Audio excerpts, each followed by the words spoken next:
ॐ अङ्गं हरेः पुलकभूषणमाश्रयन्ती भृङ्गाङ्गनेव मुकुलाभरणन्तमालम् अङ्गीकृताखिलविभूतिरपाङ्गलीला माङ्गल्यदास्तु मम मङ्गलदेवतायाः।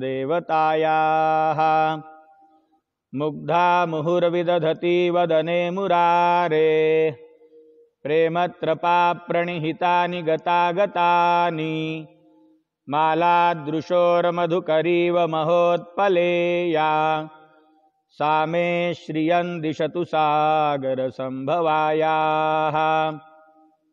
आमीलिताक्षमधिगम्य मुदा मुकुन्दम् आनन्दकन्दमनिमेषमनङ्गतन्त्रम् आकेकरस्थितकनीनिकपक्ष्मनेत्रम् भूत्यै भवेन्मम भुजङ्गशयाङ्गनायाः।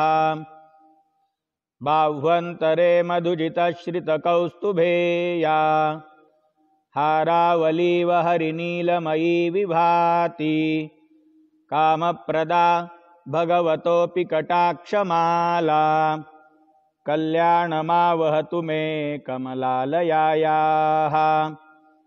कालाम्बुदालिललितो रसिकैटभारे धाराधरे स्फुरति या तडिदङ्गनेव मातुः समस्तजगतां महनीयमूर्तिः भद्राणि मे दिशतु भार्गवनन्दनायाः।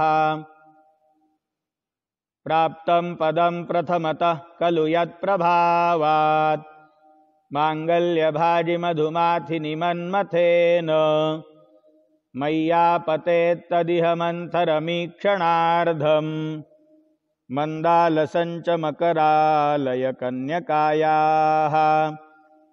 विश्वामरेन्द्रपदवीभ्रमदानदक्षम् आनन्दहेतुरधिकं मुरविद्विषोऽपि ईशन्निषीदतु मयि क्षणमीक्षणार्धम् इन्दीवरोदरसहोदरमिन्दिरायाः।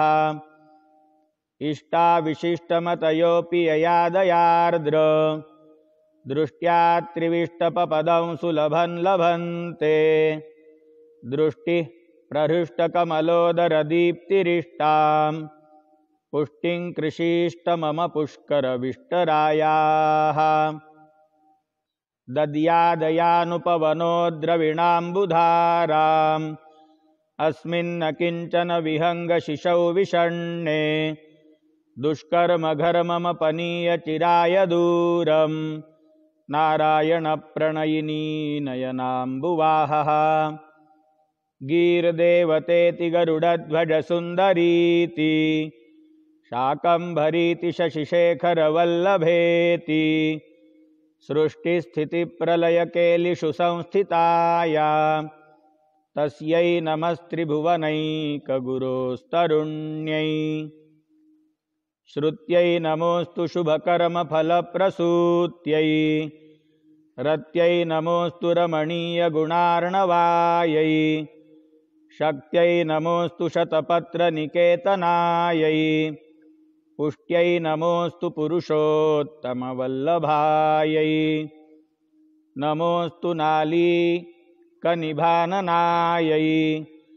नमोऽस्तु दुग्धोदधिजन्मभूम्यै नमोऽस्तु सोमामृतसोदरायै नमोऽस्तु नारायणवल्लभायै। नमोऽस्तु हेमाम्बुजपीठिकायै नमोऽस्तु भूमण्डलनायिकायै नमोऽस्तु देवादिदयापरायै नमोऽस्तु शार्ङ्गायुधवल्लभायै। नमोऽस्तु देव्यै भृगुनन्दनायै नमोऽस्तु विष्णोरुरसिस्थितायै नमोऽस्तु लक्ष्म्यै कमलालयायै नमोऽस्तु दामोदरवल्लभायै।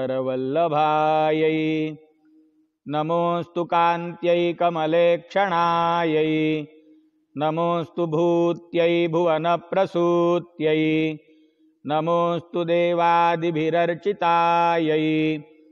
नमोऽस्तु नन्दात्मजवल्लभायै सम्पत्कराणि सकलेन्द्रियनन्दनानि साम्राज्यदानविभवानि सरोरुहाक्षि त्वद्वन्दनानि दुरिताहरणोद्यतानि